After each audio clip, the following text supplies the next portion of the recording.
the anti-war vote needs a candidate, and they don't have one. And Ron Paul might be able to take California, where the Republicans just simply can't. That's all. Thank you. Thank you very much. And that's right. We need an anti-war candidate. Our next caller is Joni Leakey. Joni, are you on the line? Joni, are you speaking?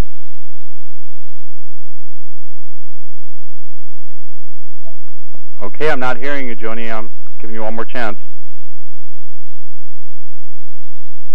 Okay. Our next caller is 805. Hello? Hello? I was already on.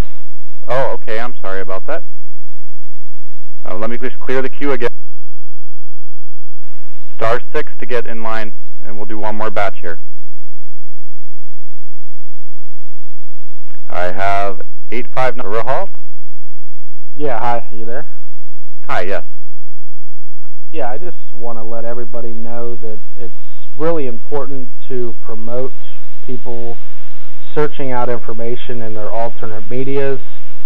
I don't know how many people that I've spoke to that still listen to the news on TV, and that's where they get their information from.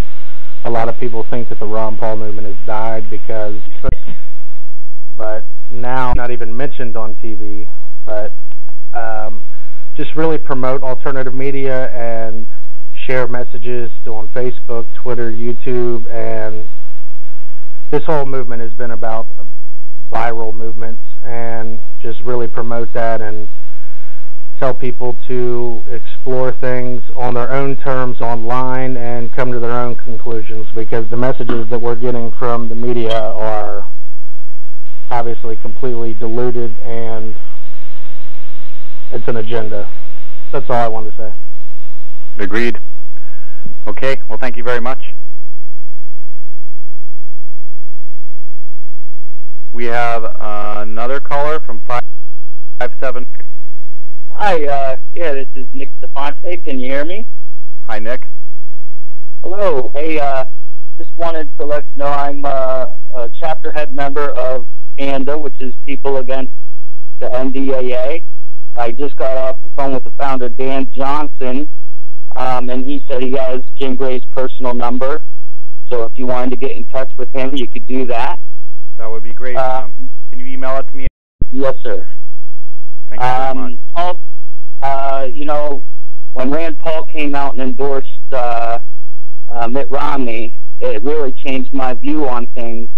And I just wanted to share this with people and know that, you know, the fire of liberty burns in each and every one of us, and we can really make real change on a local level by getting liberty-minded folks together and building coalitions on individual issues, such as PANDA, which is fighting against the National Defense Authorization Act.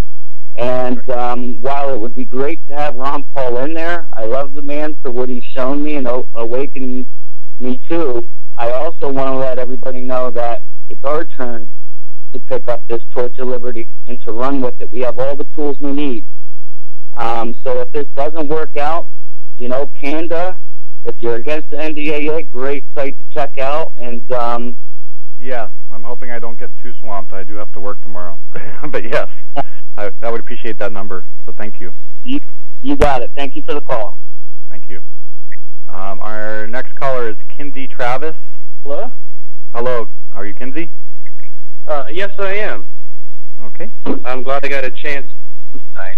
Hey, I'm calling from, my name's Travis Kinsey. I'm calling from Sacramento, California. And I think this whole teleconference is a great idea. A lot of people have made some really good points. I wanted to point to some of the things that might be interesting towards actually helping this gain some momentum like you were talking about. And I did come in a little bit late on the conversation. I don't know if Reddit has already been discussed as a social media outlet. But it looks like... No, not yet. Please tell us more about what we can do with Reddit. Well, you know, the Ron Paul has like 24,000 subscribers to this particular, just his information. Libertarian has over 50,000. It's very telling. Gary Johnson, you know, has only got like 5,000 sort of subscribers to sort of his channel on this.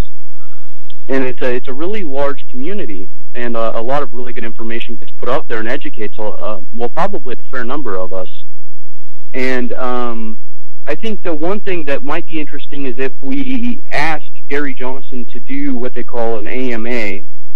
For those that don't know what that is, it's an Ask Me Anything, where he comes online and he answers questions and maybe help draw attention to a lot of these Libertarian and Ron Paul supporters that is still sort of on the sidelines with Gary Johnson.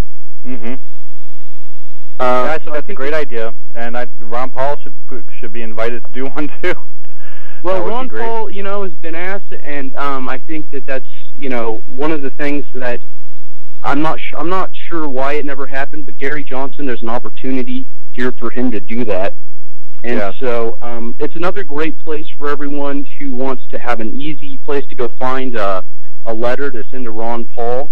There's already a handful of links to go post, and it can just make the whole process really simple. So you can post that to your Facebook page and start getting out there with really minimal effort to just sort of get the ball rolling. That's all I pretty much had to say. I really appreciate you taking the time for doing this. You're welcome. I appreciate your time. Thank you. Bye-bye. Okay, trying to figure out which two to take. Still, we're running low on time, and 2 hours is a long time for anybody to be on the phone, especially for me. I see somebody named Lee at 602. Yeah, hi. Can you hear me, Evan? Yes. Yeah, hi, Evan. Yeah, this is Quan. I was an alternate delegate for Washington, and I would love for Dr. Paul to go into a third party. The thing is, just getting back from Tampa, it was pretty bad. At the Sundome, we had such a great experience with Dr. Paul, essentially giving his swan song in a sense, and then we felt as a delegation that he was giving us our marching orders. He was passing the torch to us and basically saying, look, every one of you should become Ron Paul. So anyway, that coupled with what happened on Tuesday with the rules, and we all know what happened there, is that we on top of becoming disenfranchised, we decided that we had fires under our butts. We're going to go back to the grassroots, to our base, energize the base, fight at the precinct level, kick everyone out, and basically redefine what the party is going to look like from this point on. So you have to understand that after this week, there was a sense, a real material sense that Dr. Paul's run was over, and we were going to just pick up the torch and go. So you have these people that experienced viscerally. They're shocked still, I'm sure. They're coming home and they're just having a shudder because basically the party just killed itself. It's going to make the party implode. So what you said, Evan, was that you wanted liberty now, and so we've all had this experience. We're going back, and we are going to initiate whatever we need to at the grassroots, at the precinct level, to get that liberty, to get justice, and spread the word about what happened. And I think through those means we can unite all liberty-minded folks and get all kinds of people from some kind of trans-party alliance that everyone's talking about here through those means. So if your goal is to take people who have experienced this off that vision, then it's going to take more than just an openness. It's going to take, maybe in a couple of weeks or whatever, we need something from Dr. Paul to come out to give some kind of, I don't know if it's a video or what,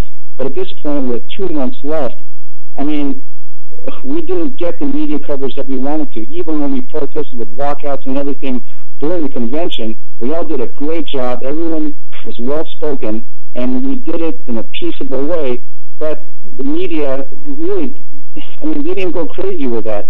So if we're going to go to the media and all that stuff, I think that we're walking a fine line regarding coming off as sore losers and then also disenfranchising those people that we're representing, upwards to 5 million people. So I think you have to understand that coming back from the convention, we are energized. We're going to take over this party.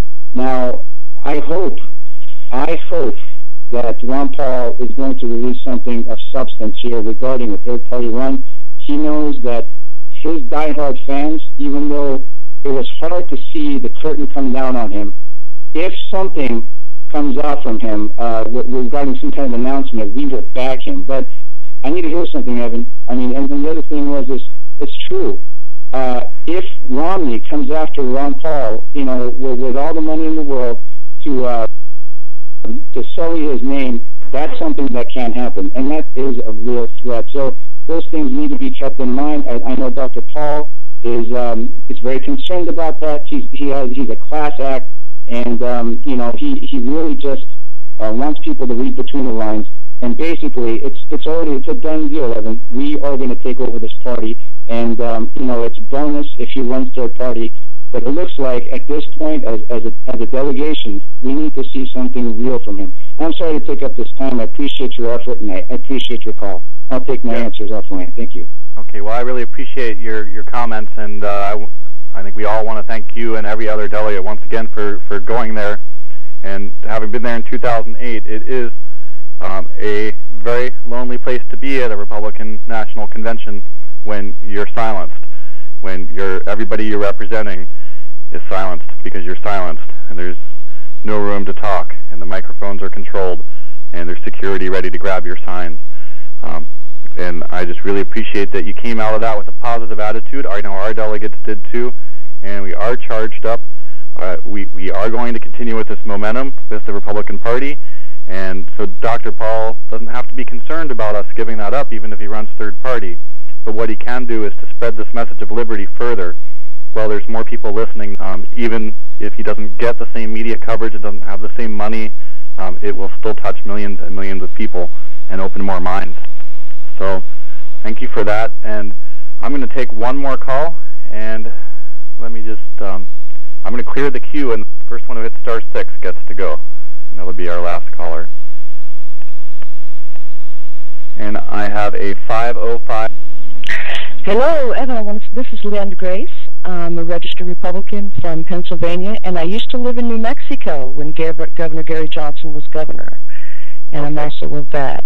So I wanted to say, first of all, thank you for hosting this event. Thank you for taking my call. I got real lucky. And I also host a blog talk radio show also, but I won't go into that. But I just want to ask. I just want to say this, and this is about Gary Johnson, is that, you know, if in the event that this does not work out and we're not able to do the things we want to do and get him on the ticket with Gary, and Gary said I watched his speech and remotely, and he said that he would did this for the Ron Paul, for the liberty. Yeah. And I think Gary would be open to this. And when he says things like that, he means them. He always meant them when he was governor of New Mexico, and he ran against the odds, and he was elected twice. And he ran against the establishment and was elected the second time because of the work that he did.